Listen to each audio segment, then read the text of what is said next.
कल हम लोग कहाँ तक पढ़े हैं? कशिश प्राग ऐतिहासिक काल पढ़ लिया पूरा? वहाँ तक कोई दिक्कत नहीं ना? याद हुआ है कि नहीं? प्राग ऐतिहासिक काल के जो जगह बताया हूँ, जगह याद हुआ है? हाँ कि नहीं हुआ है? कल हम लोग जो पढ़े हैं एक बार रिवाइज करा देता हूँ फटाफट, ठीक है? कल हम लोग देखे थे कि छत्तीसगढ़ के इतिहास को कितने भागों में? 3 भागों में बांटा गया है। 3 भाग कौन कौन से हैं?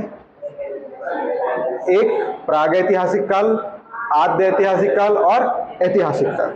3 भाग में बांट दिए। फिर प्राग ऐतिहासिक काल के भी कितने भाग किए? 4 कौन कौन से?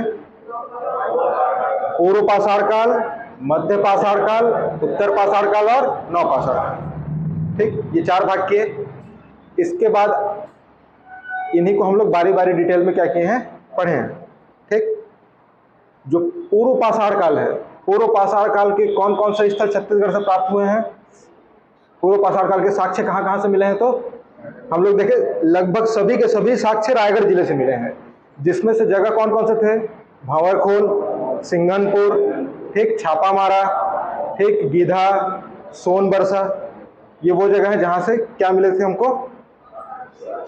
किसके साक्ष्य? पूर्व पाषाण काल के साक्ष्य। ठीक, इसके बाद मध्य पाषाण काल, मध्य पाषाण काल के साक्ष्य कहां से मिले थे? हाँ, कबरा पहाड़ से। और कहां कहां से? तो राजपुर, ठीक, घाट लोहांग देखे थे कल, ठीक, कालीपुर, खड़ाट घाट, ठीक, भातेवाड़ा, ये सब जगह कहाँ है? बस्तर में। और कबरा पहाड़ कहाँ है? रायगढ़ में। इन जगहों से मिले हैं। और जो हम लोग जगह देखे किस पे?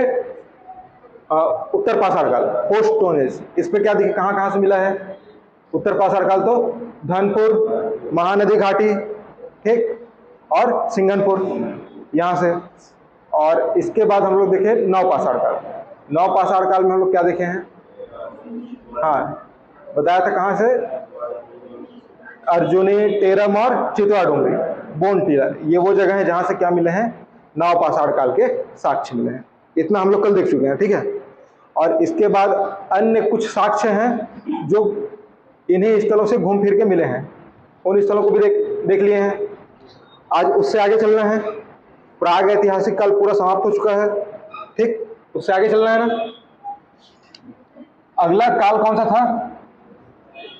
आद्य ऐतिहासिक काल। कौन सा? आद्य ऐतिहासिक काल। ठीक, कौन सा काल है? आद्य ऐतिहासिक काल। टाइप दिख रहा। चलो, आद्य ऐतिहासिक काल पढ़ना है ना।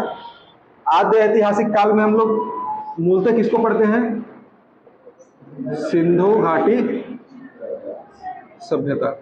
ठीक, और सबसे महत्वपूर्ण बात यह है, कल बताया था आखिरी में, कि सिंधु घाटी सभ्यता से संबंधित छत्तीसगढ़ में कोई भी स्थल प्राप्त नहीं है, इसलिए आद्य ऐतिहासिक काल हमें नहीं पढ़ना है।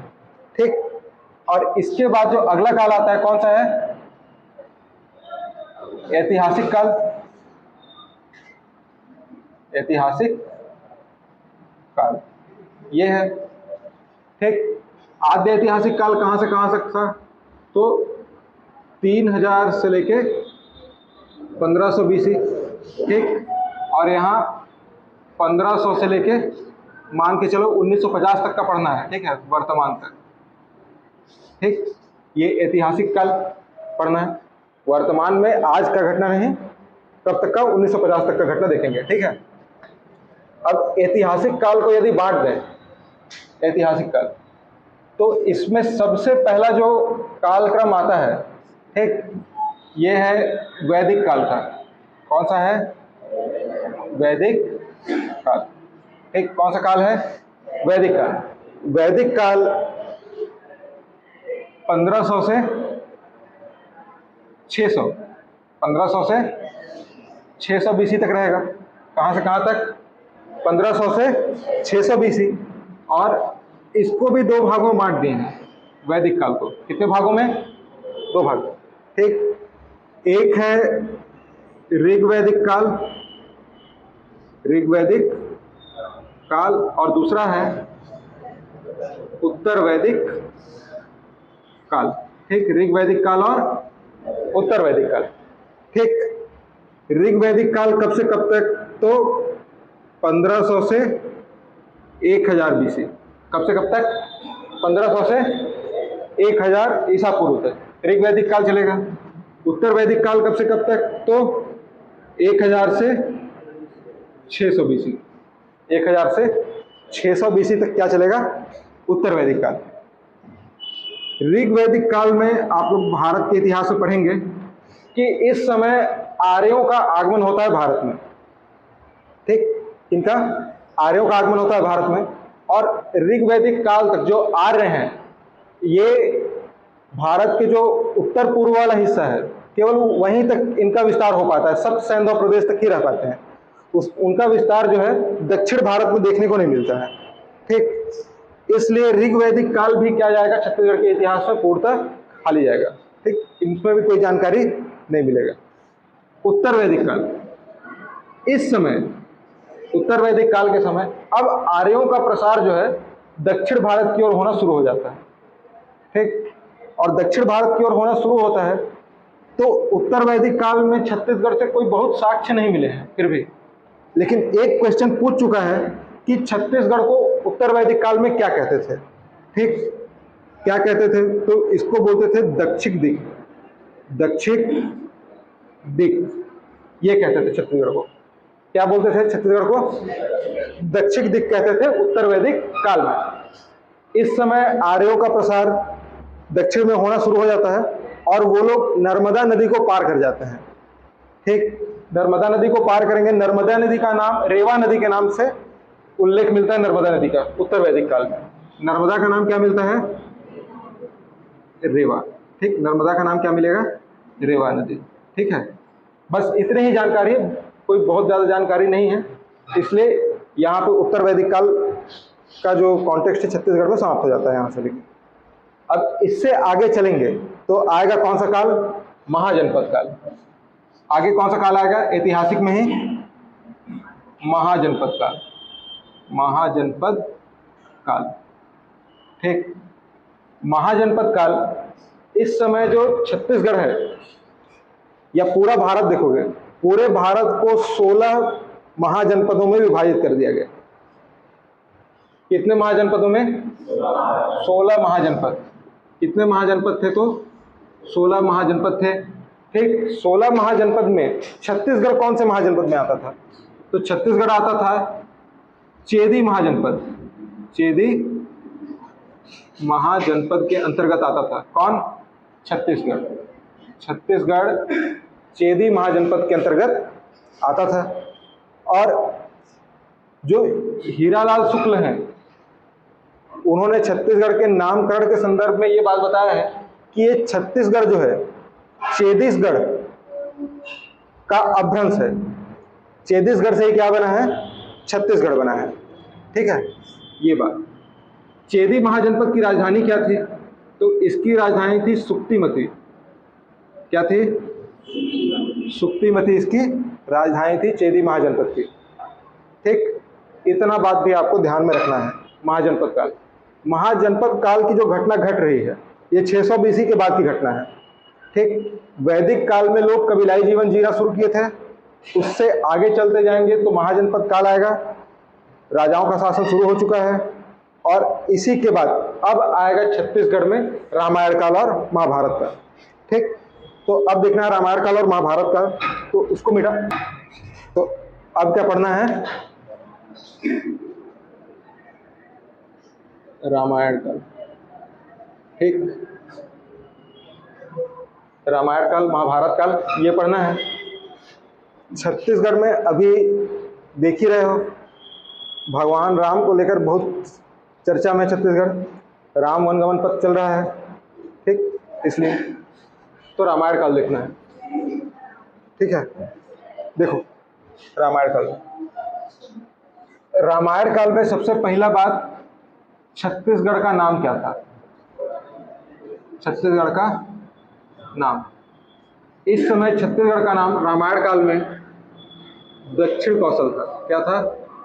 दक्षिण कौशल। क्या नाम था? दक्षिण कौशल। छत्तीसगढ़ का रामायण काल में क्या नाम था?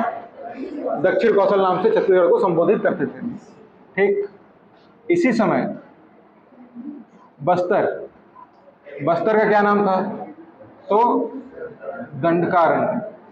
क्या नाम था? दंडकारण्य। ये जो बस्तर का नाम दंडकारण्य है, ये वहां दंडक ऋषि दंडक नामक राक्षस का साम्राज्य हुआ करता था, इसलिए बस्तर का नाम क्या है? दंडकारण्य। ठीक। और छत्तीसगढ़ का नाम जो दक्षिण कौशल है, इसके पीछे एक पूरा कहानी है, और कहानी ये है, रामायण जानते हो थोड़ा सा?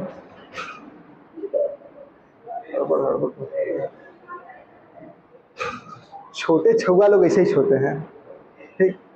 वो लोग को होश ही नहीं है क्या कर रहे हैं। ठीक है, ही करते आएंगे, ही करते चल देंगे। क्या बता रहा था मैं? दक्षिण कौशल और दंडकारण्य। दंडकारण्य का नाम दंडकारण्य क्यों है? क्योंकि यहाँ पे दंडक नामक राक्षस का साम्राज्य हुआ करता था।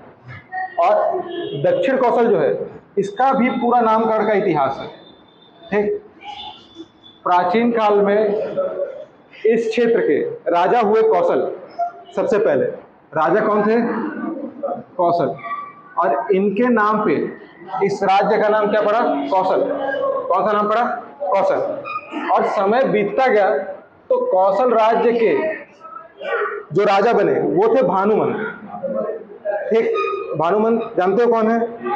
भानुमंत जो भगवान राम की माताश्री हैं, कौशल्या माता। ठीक। उनके पिता हैं। और भानुमंत के जो है कोई पुत्र नहीं थे, केवल एक पुत्री कौशल्या माता ही थी। और कौशल्या माता का जो विवाह है, कौशल्या माता का विवाह, इनका विवाह राजा दशरथ के साथ हो जाता है।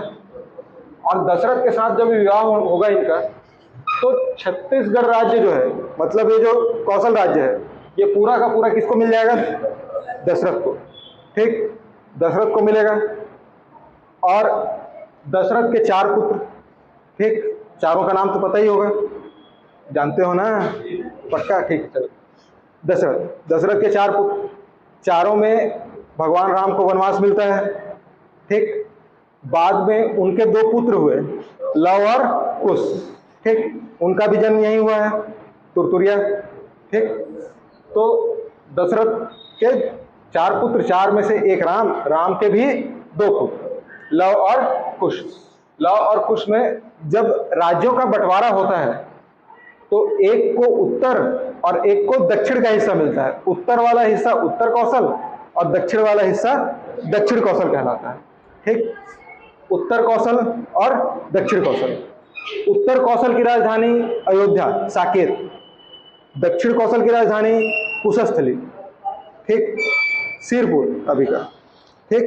ये तो दक्षिण कौशल का नाम कौशल कैसे पड़ा? पता चला। इतिहास क्या है कि जो राजा कौशल थे उनके नाम से इसका नाम पड़ा है कौशल। ठीक है। और कौशल्या माता का जन्म भी यहीं हुआ है।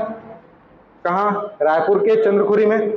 ठीक। रायपुर के चंद्रखुरी में इसका कौशल्या माता का जन्म हुआ है। जाओगे तो देखोगे वहाँ भगवान राम की 51 फीट की प्रतिमा है, बड़ी सी। ठीक है। और वहाँ देखोगे तो ऐसे गोद में लिए हुए हैं भगवान राम को माता कौशल्या। जाओगे तो देख पाओगे, कभी जाना तो देखना। ठीक ना? अब रामायण काल से संबंधित जो सबसे ज्यादा पूछे जाने वाला तथ्य है, वो है रामायण कालीन स्थल। रामायण कालीन स्थल। और रामायण कालीन स्थलों को चिन्हांकित किया गया है। ठीक। और उन सबको एक बहुत महत्वाकांक्षी योजना के तहत जोड़ दिया गया है। छत्तीसगढ़ में पर्यटन को बढ़ावा देने के लिए रामायण कालीन स्थलों को राम वनगमन पथ के माध्यम से क्या कर दिया गया है? जोड़ दिया गया है। ठीक है। जोड़ा जा रहा है। ठीक। वर्तमान में कितने स्थल हैं राम वनगमन पथ में? तो वर्तमान में 75 स्थल है। कितने? 75। शुरू में जब खोजे थे तो उस समय 51 थे, अब कितने हैं? 75। ठीक। जिसमें प्राथमिक चरण प्राथमिक चरण में 9 स्थलों को चिन्हांकित किया गया है विकसित करने के लिए। कितने क्षेत्रों को? 9 स्थलों को क्या करने के लिए विकसित किया गया है? राम वनगमन पथ के माध्यम से विकसित करने के लिए और छत्तीसगढ़ में पर्यटन को बढ़ावा देने के लिए विकसित किया जा रहा है। द्वितीय चरण में कितने हैं? द्वितीय चरण में कितने? 42। टोटल 51 खोजे थे स्टार्टिंग में, तो ये 42 और 9 51 हो जाएगा। ठीक है। अगर राम वनगमन पथ की कुल लंबाई देखें, कुल लंबाई, तो कुल लंबाई कितना है? तो 2260 किलोमीटर। कितना है? 2260 किलोमीटर। और ये प्रारंभ कब से हुआ है राम वनगमन पथ? ये हुआ है 22 नवंबर 2019 से प्रारंभ हुआ है। रायपुर का जो चंद्रखुरी है ना, चंद्रखुरी से क्या हुआ है? प्रारंभ हुआ। ठीक, इस बात को भी ध्यान में रखिएगा। अगर इसी में देखें तो ये 75 स्थल किस माध्यम से चिन्हांकित किए गए? कोई सोर्स तो होगा चिन्हांकित करने का, तो सोर्स है। सोर्स क्या है? स्रोत क्या है चिन्हांकित करने का? तो स्रोत में एक मन्नूलाल यदु की पुस्तक है। इनकी पुस्तक का नाम है दंडकारण्य रामायण। क्या नाम है? दंडकारण्य रामायण। इस पुस्तक से सोर्स लिया गया है। और दूसरा हेमू यदु की पुस्तक है छत्तीसगढ़ पर्यटन में राम वनगमन पथ। ठीक, छत्तीसगढ़ पर्यटन में राम वनगमन पथ। ये 2 पुस्तकें हैं जिनसे इन स्थलों को चिन्हांकित किया गया है। क्लियर बात? अब वो प्रारंभिक चरण के 9 स्थल और अन्य 42 स्थल कौन कौन से हैं, ये जगह आपको याद करने हैं। ठीक है, याद करेंगे। चलो देखो, अभी तक तो याद हो गया होगा मेरे हिसाब से, नहीं हुआ है? 9 स्थल कौन कौन से हैं? तो ऊपर से शुरू करना है। सबसे ऊपर में कौन सा है? सीतामढ़ी हर चौका। कौन सा है? सीतामढ़ी हर चौका सबसे ऊपर में। कहाँ है? मनेन्द्रगढ़ चिरमिरी भरतपुर।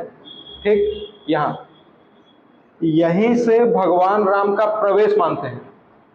ठीक, हर चौका का मतलब होता है रसोई घर। सीता माता का रसोई था यहाँ सीतामढ़ी हर चौका में। ये मवई नदी के तट पे है। किसके तट पे? मवई नदी के तट पे। ठीक, कौन सा जगह? सीतामढ़ी हर चौका। प्रारंभिक चरण के 9 स्थल देख रहे हैं ना अभी। इसके बाद आगे 42 वाला देखेंगे। इसके बाद थोड़ा सा आगे आओगे तो सरगुजा जिला है, और सरगुजा में है क्या? रामगढ़। ठीक, सरगुजा में रामगढ़, सीता बेंगरा, लक्ष्मण बेंगरा की गुफा है यहाँ पे। ठीक, इसके बाद और आगे जाओगे तो नीचे आओगे तो कहाँ पहुँचेंगे? सिवरी नारायण। कहाँ है ये? जांजगीर चांपा में। कहाँ है? जांजगीर चांपा में। सिवरी नारायण कहाँ है? जांजगीर चांपा। यहाँ पे सबरी का आश्रम है। भगवान राम ने सबरी से जूठे बेर खाए थे। ठीक, और भगवान शंकर का मंदिर भी है। कौन सा मंदिर है? कौन सा मंदिर है? भूल गए? पार। ठीक, चंद्रचूड़ महादेव बताया था, पार। ठीक, आगे जाओगे शिवरी नारायण के बाद आगे जाओगे तो नीचे बलौदा बाजार। कौन सा जगह है? बलौदा बाजार। बलौदा बाजार में जगह है कौन सा? तुरतुरिया। यहाँ पे वाल्मीकि ऋषि का आश्रम है। किसका? वाल्मीकि ऋषि का आश्रम। लव और कुश का जन्म हुआ था यहाँ। ठीक, इससे थोड़ा सा इधर आओगे तो रायपुर है ना। रायपुर में चंद्रखुरी। कौन सा जगह है? चंद्रखुरी। माता कौशल्या का जन्म स्थान भगवान राम का ननिहाल, ठीक, कौन सा जगह है, चंद्रपुर।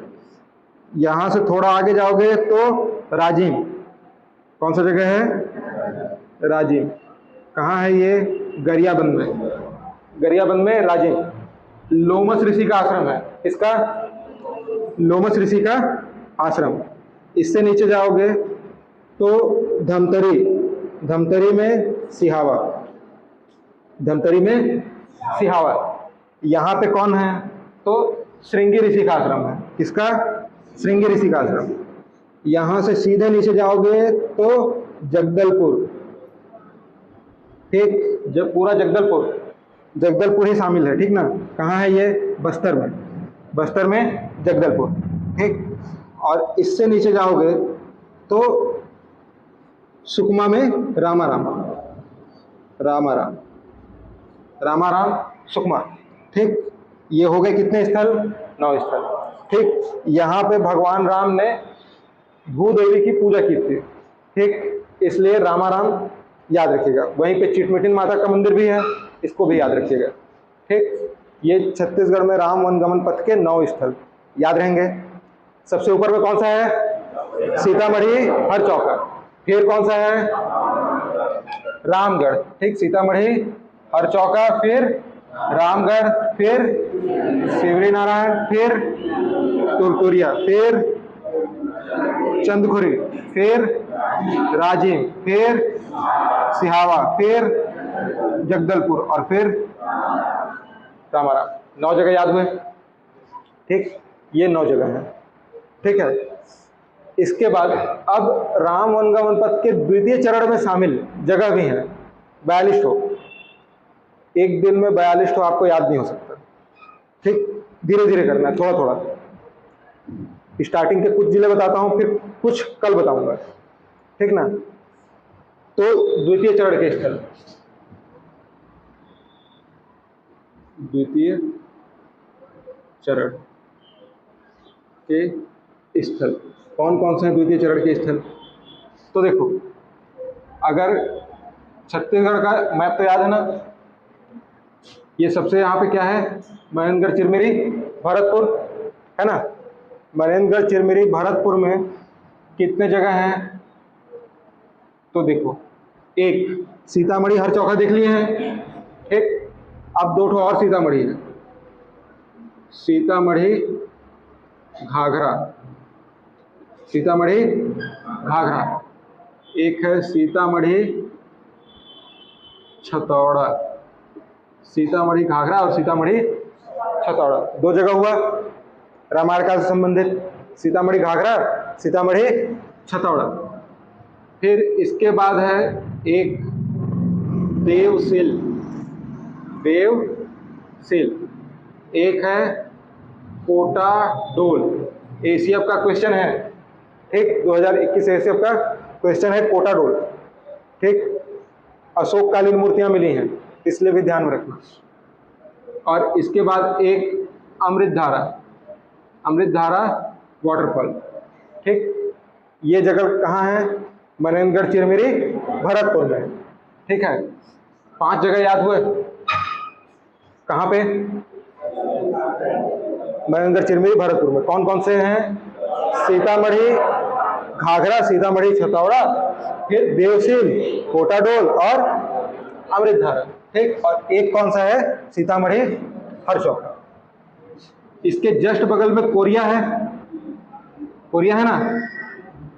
कोरिया में कौन सा जगह है, तो कोरिया में सोनहत तहसील है ना, सोनहत के अंतर्गत रामगढ़,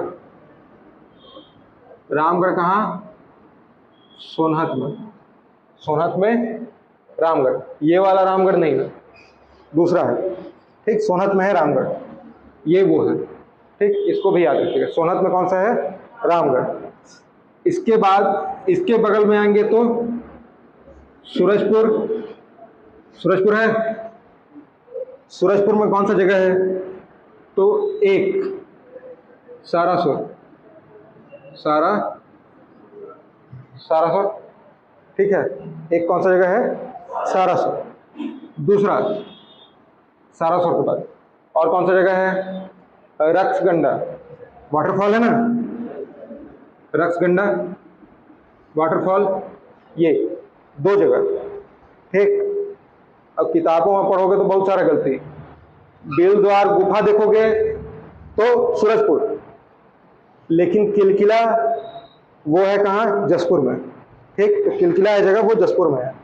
इसके बाद कौन सा जगह है, सरगुजा। सरगुजा में कौन कौन सी जगह है देखो, तो एक अपना शिमला मैन पार्ट, ठीक, मैन पार्ट एक जगह, कौन सा है, मैन पार्ट। फिर बंदरकोट, पंपापुर, ठीक, मैन पार्ट, बंदरकोट, पंपापुर, ठीक। महेशपुर, महेशपुर, देवगढ़ और मंगरेलगढ़, ठीक। ये जगह कहाँ है, सरगुजा जिले में। कौन कौन से, मैन पार्ट, बंदरकोट, पंपापुर, महेशपुर, देवगढ़ और मंगरेलगढ़, ठीक, ये जगह है। इसके बाद एक जगह और याद रखना, जसपुर में, ठीक, जसपुर में।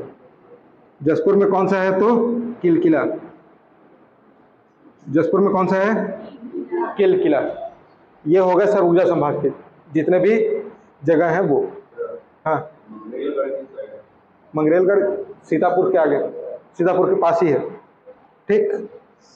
मैन पार्ट, बंदरकोट, पंपापुर, महेशपुर, देवगढ़ और मंगरेलगढ़, ये जगह हो गए कहाँ के, सरगुजा जिले के। और जसपुर से एक किसको याद रखना है, किलकिला, ठीक। कुनकुरी है ना, कुनकुरी के आसपास है किलकिला, ठीक। ये हो गए सरगुजा संभाग के जितने भी राम वनगमन पथ में शामिल स्थल हैं वो। अलग से याद रखना, राम वनगमन पथ में शामिल नहीं है लेकिन ये भी याद रखने वाली जगह है, एक सीता लेखनी पहाड़ी, ठीक, सूरजपुर, याद रहेगा, सीता लेखनी रहेगा याद, तो सीता लेखनी याद रखिएगा, ठीक है। चलो, ये हो गया रामायण काल से संबंधित स्थल छत्तीसगढ़ में। अब देखना है किसको, महाभारत काल, ठीक। बाकी जो स्थल हैं वो बताऊंगा कल, ठीक ना। एक दिन में अगर 42 को बता दूं तो पार हो जाओगे, बताऊं, और इजी है, सुने हो, लेकिन सबको नहीं सुने हो इसलिए थोड़ा सा दिक्कत होगा। ये वो जगह है जिनको सुन चुके होगे, सरगुजा संभाग में रहते तो जानते होगे। मंगरेलगढ़ नहीं पता है, चलो अब जान गए ना।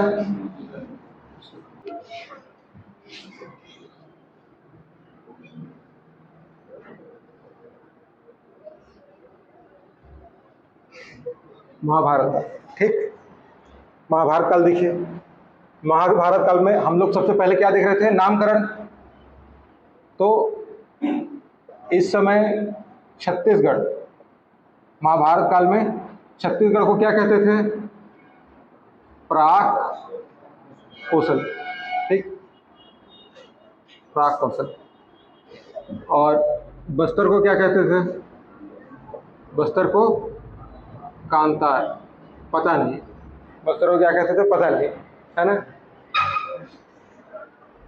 प्राक कौशल और कांतार याद रहेगा। इसी समय महानदी, महानदी को क्या कहते थे, चित्रोत्पला, क्या कहते थे, चित्रोत्पला, ठीक। महाभारत का जो भीष्म पर्व है उसमें महानदी का नाम आया है चित्रोत्पला के नाम से। क्लियर बात, ये हो गया महाभारत काल में छत्तीसगढ़ का नाम। अब महाभारत कालीन स्थल कौन कौन से हैं छत्तीसगढ़ में, महाभारत कालीन स्थल, इनको भी याद करना है, महाभारत कालीन स्थल। तो एक स्थल याद रखिएगा, रतनपुर, कौन सा जगह, रतनपुर। दूसरा याद रखिएगा आरंग, कौन सा जगह है, आरंग। तीसरा याद रखिएगा सिरपुर, ठीक। चौथा याद रखिएगा गुंजी, और पांचवा याद रखिएगा खल्लारी, ठीक। ये 5 जगह, महाभारत काल से संबंधित है छत्तीसगढ़। कौन कौन सा? रतनपुर, आरंग, सिरपुर, गुंजी और कल्लारी। ठीक, रतनपुर को इस समय महाभारत काल के समय रत्नावलीपुर या फिर मणिपुर कहते थे। क्या कहते थे? रत्नावलीपुर या मणिपुर कहते थे। ठीक, और ये जो जगह है रतनपुर, ये राजा मोरध्वज की राजधानी हुआ करती थी। मोरध्वज की राजधानी हुआ करती थी। ठीक, किसकी राजधानी? मोरध्वज की राजधानी। इनकी कहानी है, अभी कहानी सुनाऊंगा, ठीक ना। अभी याद करिए, रतनपुर का प्राचीन नाम क्या है? रत्नावलीपुर या मणिपुर। कब बोलते थे? महाभारत काल में। किसकी राजधानी थी? मोरध्वज की। ठीक, इसके बाद अगला जगह है आरंग। आरंग को बोलते थे भांडेर। आरंग को क्या बोलते थे? भांडेर। ठीक, और ये जो है मोरध्वज का पुत्र हुआ ताम्रध्वज। ताम्रध्वज, इसकी क्या थी? राजधानी थी। ठीक, ताम्रध्वज की क्या थी? राजधानी थी।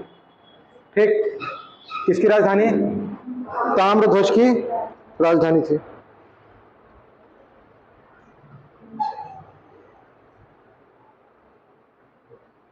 इसके बाद अगला जगह है कौन सा?